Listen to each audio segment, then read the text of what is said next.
Hey guys, welcome to the help screen, and this is how to put artist on Instagram bio. So first thing that you will do, you can just go ahead and go to the three lines at the top or right corner of the screen. And from here guys, you will have an option to go to settings and privacy. So as you can see on the top, you will have a search button. So just search for switch.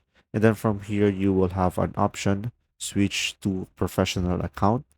And then from here, just select that and then hit continue. So it is just showing what you will get when you switch to professional account. And then from here, guys, as you can see, you can choose artist and make sure to display on profile in order for you to show it on your profile.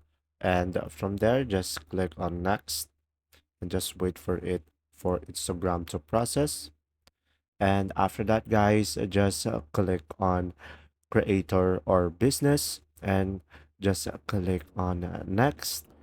And from here, just set up your professional account and just provide the necessary information to complete the steps. And as you can see, we have 1 out of 6 steps. So just complete the other steps and you'll be able to do it. And there you go. If this video was helpful, please like and subscribe, and thanks for watching.